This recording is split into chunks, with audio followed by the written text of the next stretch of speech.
This next guest of mine owns a car, and I just had to interview him about it. Ladies and gentlemen, DP Viper, come on out. Woo! How you doing? What's going on, G? So, DP Viper, now your real name is Diano. That's pretty unique, huh? Yes, sir. Just saying, it's a unique name. Yeah, it's Italian. It is Italian. When I first met you, for some reason I thought it was Diante. Really? I get that. But I think it might have been I was, crossing up Diano and Dante a little bit. Sure. And the people at home, you don't know Dante. You don't need to know Dante. Don't ask about Dante. Find out about Dante. Anyway. That's for us. That's for us.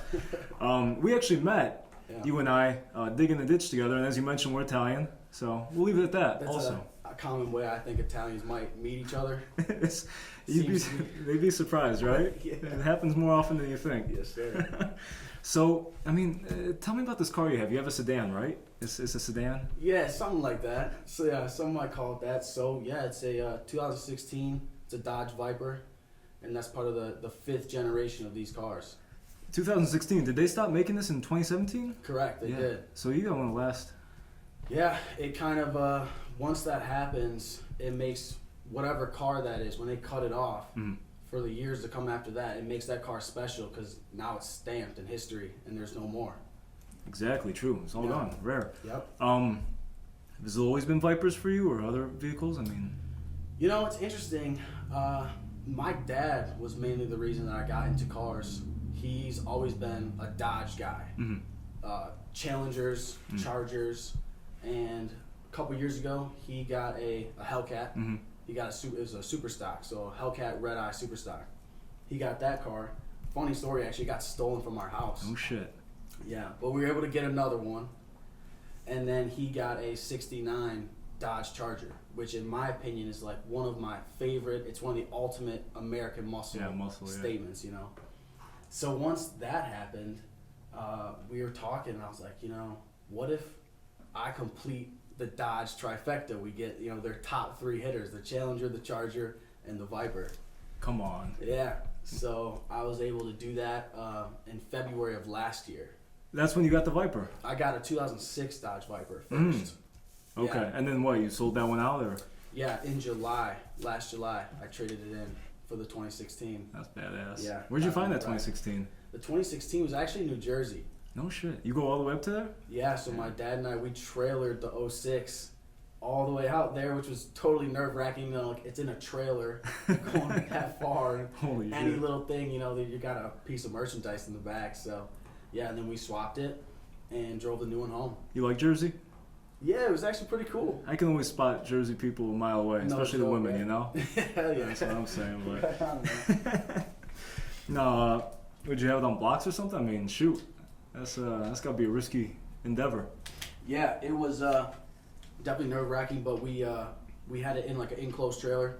We had straps on it, like big heavy ratchet straps to hold it down.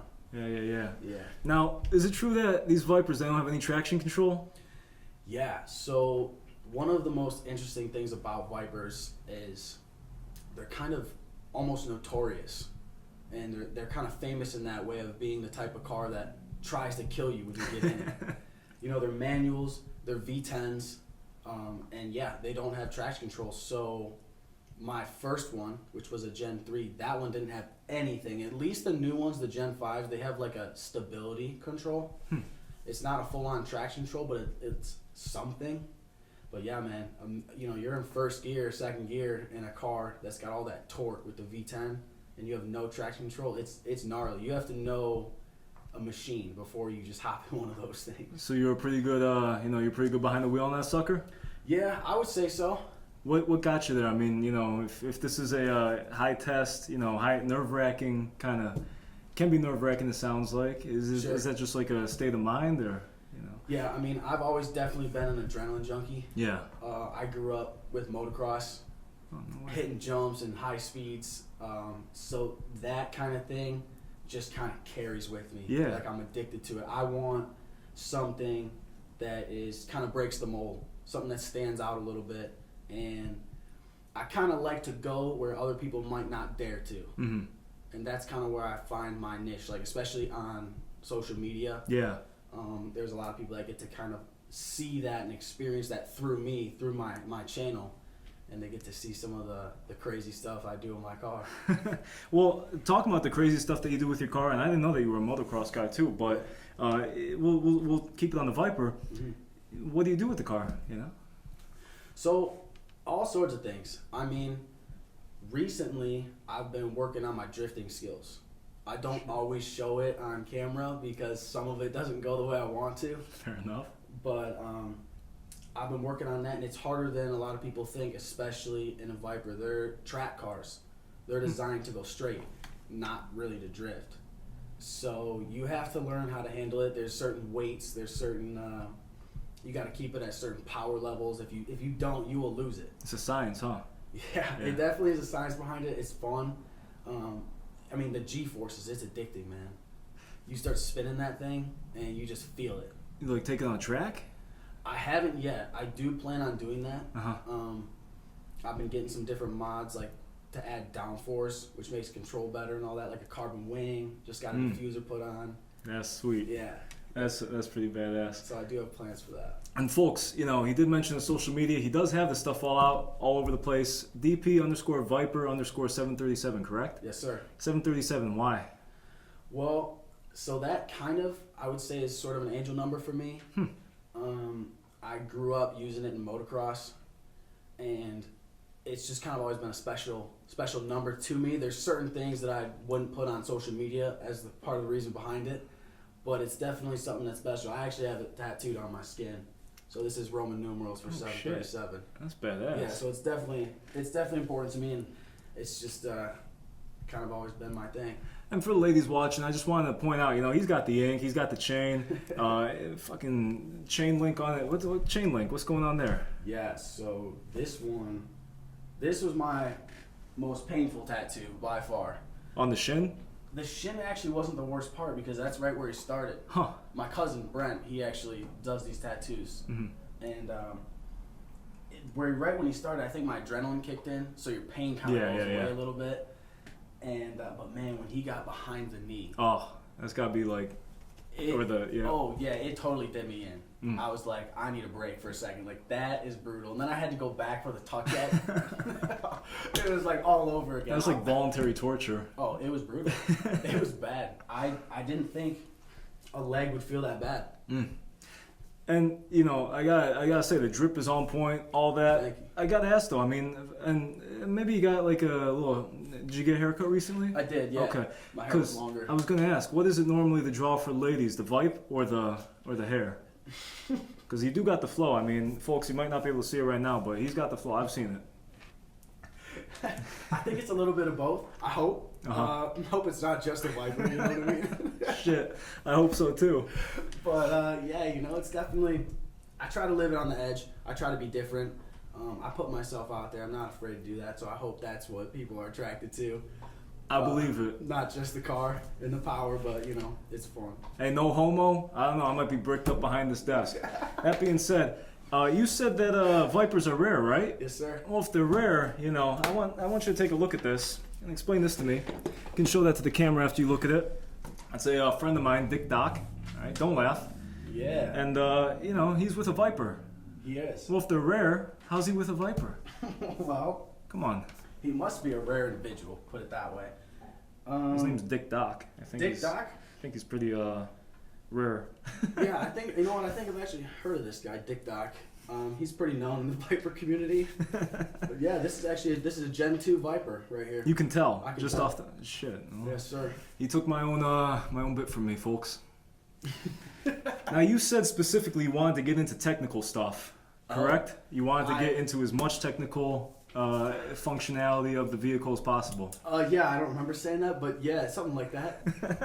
I mean, hey, if you can draw up, you know, the entire structure of the engine and all that. I think we got a whiteboard around here somewhere. There we go. Yeah, freehanded.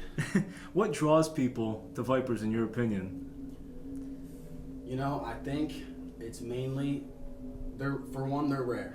Half the time, you know, when I drive it, I swear a lot of people when I see it or when they see me in it, it's like they've seen a unicorn. I swear they freak out. Really? There's only with like the Gen 5s, there's only 2,400 in the world. No shit. Yeah.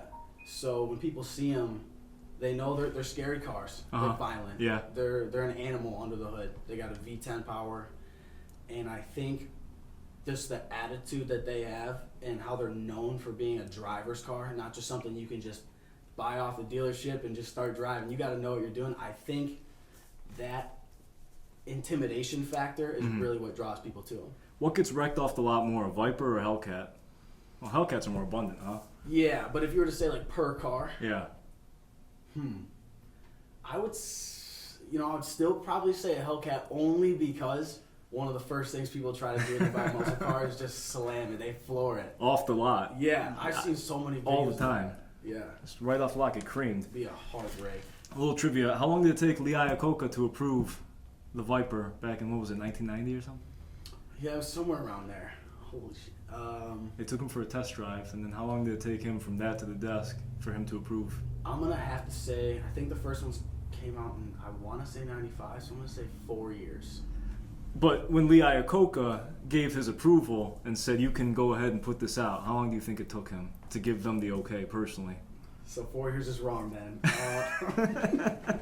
I'm going to say... They took him for a test drive. They did. They took him for a test drive, and then he gave his answer. When? Oh, I'm going to say right after. Definitely, right after. Hell They took him yeah. for the test drive, and within 30 minutes he said, why aren't you doing this? That's Why aren't you badass. making it? Is that true? That is very true. Wow. I had to look up some, Yeah. I don't know jack shit about Vipers. I was going to bust your balls the whole time about the parts, but then this guy comes in and says he doesn't want me to ask about parts. Yeah, actually, especially first thing I did when I walked in is I smashed the mic, so that was pretty cool. Kicking that thing across the room. It's okay, because the thing about that is it's your mic. So if it got fucked up, it's just going to be, I'm going to be talking, it's just going to be silence, and talking and silence. Yeah. And then this is your big debut right here. Right on. So you mentioned to me that you have a surprise announcement for the show for me. You have the Viper here, you have the key in your pocket, and you said that you were going to give me the Viper actually as a showwarming gift, correct? Yeah, I did say that. You did say that? Yeah. Yep. I remember saying that. That's not something I just made up on the spot, is it? No, but the Viper's kind of far from here. It's kind of far from here? Mm-hmm. It's in a different state, actually. So I could pretend to give it to you. You could pretend, but no. You're gonna have to race me there because I'm going to get it after the show. And if I don't beat you, you get it? Yes. That's how it works? Yes. Well, for the sake of the race show, there. all right. This is getting a little confusing, complicated. Let's make this easy. Just tell the people at home that you're giving me the Viper as a gift. I'm giving Don the Viper as a gift. And that's just a bit. That doesn't mean anything legally binding whatsoever. Yes, it is. It's legally binding. Oh, everybody, my lawyer. Congratulations, Dom, you've got a new car.